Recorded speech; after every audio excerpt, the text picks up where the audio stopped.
Muito bem, vamos a mais uma recomendação de bons conteúdos. No caso, hoje nós temos um filme que eu gosto muito, eu assisti ele umas 3 vezes, sabe?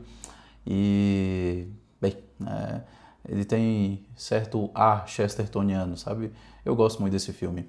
O Doador de Memórias, como você já viu no título desse filme, desse vídeo, né? Bem, a história dele eu diria que é um tanto simples, mas que tem ali certas reflexões interessantes que podemos fazer.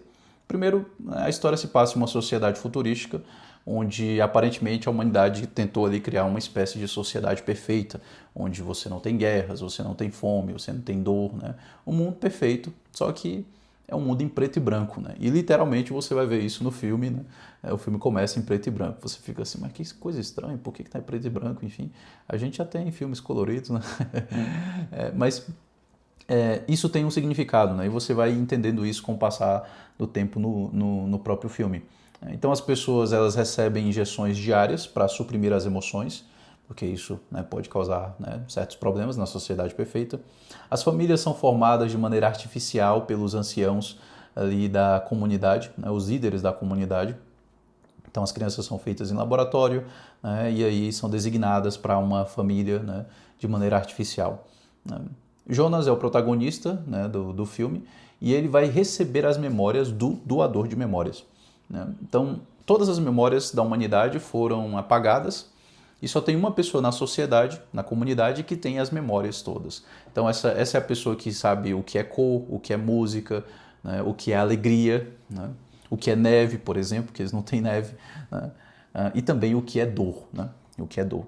Então, o Jonas vai ser aquele que vai receber as memórias desse doador.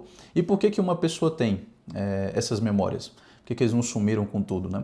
Porque às vezes os anciãos, os líderes da comunidade precisam de algum tipo de ajuda, né, desse doador, né, de memórias, daquele que tem as memórias, para resolver algum conflito, alguma coisa na comunidade deles. Então, o doador de memórias ali funciona como uma fonte, é interessante isso, né? Ele funciona como uma espécie de fonte da tradição.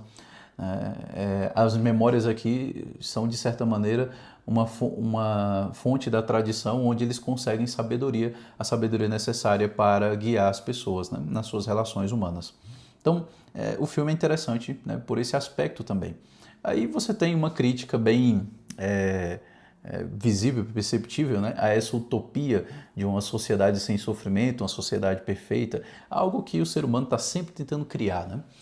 É, Você vê as ideologias, começa com o comunismo, né? Depois, hoje nós temos essa promessa através da inteligência artificial, né? Através da inteligência artificial a nossa sociedade vai se desenvolver a tal ponto que nós não vamos nem mesmo precisar trabalhar, por exemplo. Vamos criar uma renda, né, mínima, universal e pronto, né? Cada um de nós vai viver tranquilamente e a IA vai cuidar de tudo pra gente, né? Então, isso é muito comum, né? O ser humano tem essa coisa, né? É a tal da imanentização do escatom, né? Que tanto se fala. Todo mundo que é da direita, assim, gosta de falar disso, né? Da imanentização do escatom. Bem, de todas as formas, é interessante essa crítica, né? Você elimina a dor, mas você paga um preço alto por isso.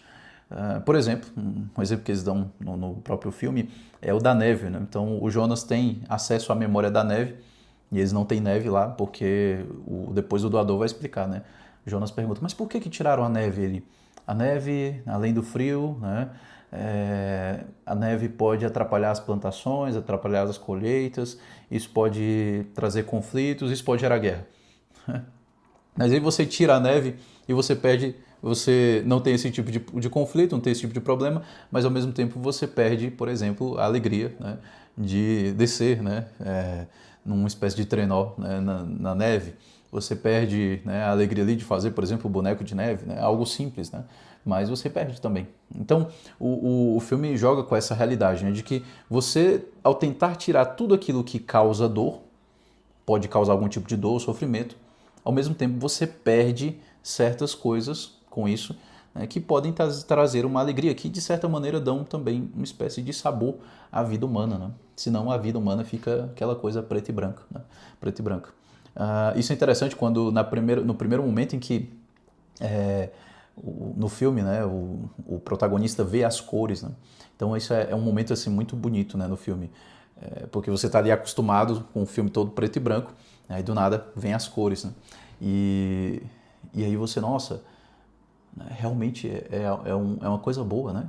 Nós podemos ver as coisas, né, com cores. Nem todos os animais, por exemplo, veem cores, né? Então, o filme, para mim, essa é a parte que eu mais gosto do filme é essa. Como o filme vai fazendo você redescobrir o valor das coisas simples, das coisas pequenas. As cores, a música, né? Aqueles momentos de alegria com as pessoas, de confraternização, sabe? O filme vai colocando isso, né? Primeiro ele tira tudo isso de você, né, na história, né? E aí ele vai jogando isso aos poucos, né? E é interessante isso, porque é como se você fosse, né, redescobrindo de fato, né, com o olhar de uma criança, essas coisas todas, né? Você olha para as crianças, você percebe que para as crianças tudo é novo, né? Então tudo é maravilhoso, né? Tudo gera de alguma forma espanto. Então o filme faz isso com você de certa maneira. Por isso que eu digo que ele tem um ar chestertoniano, né? Ou seja, ele te leva a se maravilhar com as coisas mais simples, com as coisas comuns, né? Então tem essa crítica à utopia, né, sem sofrimento, essa existência, né, onde se tenta tirar todo tipo de dor, né, para criar uma sociedade perfeita, onde reine a paz, né, reine a concórdia e tudo mais, né? E é o que é impossível, né, aqui nesse mundo, né? Isso é impossível. Só é possível com Deus, em Deus, né, no céu, né? Porque Deus é o bem supremo, né? E é Ele que é capaz de preencher o nosso coração com a verdadeira felicidade. Isso é uma coisa que também aparece no filme, né? Você não tem uma religião, né? As pessoas não têm religião. Elas simplesmente vivem ali e depois elas vão para Alhures. Uma outra coisa interessante do filme é isso que eu falava da memória, né? Então, a memória é como se fosse a tradição, né? A memória da humanidade, a memória dessas coisas todas pode dar sabedoria. E é por isso que você tem ali o doador de memórias, aquele que vai ajudar os anciãos em alguma dificuldade que eles possam ter. Apesar dos anciãos saberem das regras todas da comunidade, às vezes eles podem enfrentar algum tipo de dificuldade que eles vão precisar da sabedoria daquele que tem as memórias, daquele que tem a tradição, né? E dali pode então dar sabedoria. Por isso que o doador de memórias ele tem uma espécie, aqui falando do personagem mesmo na história, ele é uma espécie de figura sacerdotal, né? Onde ele dá conselhos para aqueles que estão ali guiando a sociedade, aquela comunidade. Uma coisa também que é muito forte no filme é a questão da dignidade da vida humana. Você tem crianças sendo geradas artificialmente, né? E você também tem certos eufemismos usados, né, para eutanásia e infanticídio, né? Então eles chamam de liberação, né? Tem uma cena forte, né, onde o bebezinho está sendo liberado, né, liberado entre aspas, né, pelo pai do protagonista, inclusive, né? E eles não sabem o que significa morte, né? Isso foi retirado, né, também das suas memórias, da sua linguagem. E a comunidade usa esse eufemismo, né, que eles chamam de enviar para Alhures, né? Eles fazem isso com as pessoas mais velhas, enfim, chama-se eutanásia isso, né, no nosso bom português. E eles fazem isso também com as crianças que nascem imperfeitas, né? Ou seja, sem condições ali para oferecer à sociedade aquilo que elas que a sociedade gostaria, né, que elas oferecessem, né? Então, tudo isso é avaliado pelos anciãos da comunidade, né? Então, tem esse momento, né, forte. Então, o filme também, né, trata, né, dessa realidade da dignidade da vida humana também. Uma coisa muito interessante. Outra coisa é sobre a verdade, né?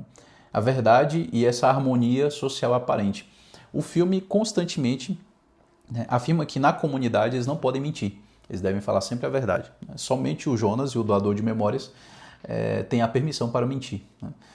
E, no entanto, isso é contraditório, né? Porque a sociedade, de alguma forma ali, ela foi construída em cima de uma mentira, né? Enfim. E o Jonas, ele prefere a verdade a essa falsa paz, né? A paz foi criada em cima, né, de mentiras, né? E você não deu às pessoas o poder de escolher de fato isso, né? Elas já nascem ali naquela condição. Então Jonas é aquele que vai, né, realmente trazer a verdade para todas essas pessoas, né? Então, realmente... Aqui tem uma espécie de paralelo, se você for pensar bem, com a visão também utópica lá do Madara, né, de colocar todo mundo no Naruto, né, de colocar todo mundo num genjutsu, onde a pessoa vai ficar ali feliz e tudo mais, e pronto, né, vai dar tudo certo, porque a pessoa vai ter um sonho eterno, ela vai viver num sonho eterno, onde o sonho se molda àquilo que seria a felicidade dela. Enfim, né, uma falsa paz, né, uma falsa paz. E aí também, né, o filme toca essa realidade da família. As famílias são geradas artificialmente, mas tem um momento do filme que o Jonas pergunta, né, vocês me amam? Né? Pergunta para os pais, né? Aí os pais, Jonas, precisão de linguagem, né? Por quê? Porque a palavra amor para eles não é precisa. Então você deve retirar esse tipo de palavra do seu vocabulário, não deve existir. Né? Aí os pais vão, né, meio que desconversar, dizendo assim, olha, se você nos perguntar se nós estamos orgulhosos da sua função na comunidade, nós vamos dizer que sim. Se você nos perguntar isso e tal, mas eles não dizem, né, que amam de fato. Né? Por quê? Porque não é uma palavra precisa. Todos precisam ter uma precisão de linguagem. Né? O contrário disso, em contraposição a isso, você tem a criação de um laço familiar entre o Jonas e o bebezinho lá, né, o Gabriel, né, na história. Né? Então, é um filme muito bom, né? Vale a pena assistir, sério. Me agradeçam depois por essa recomendação, tá certo? Mas é um filme que tem certas coisas ali que são boas para você refletir. Né? E algo que eu gosto, particularmente o que eu mais gosto nesse filme, para além dessas críticas à utopia, né? A questão da valorização da vida, que isso é importante, claro, é esse ar chestertoniano, né? De perceber o quanto certas coisas cotidianas têm o seu valor. Deus abençoe cada um de vocês. Em nome do Pai, do Filho e do Espírito Santo. Amém.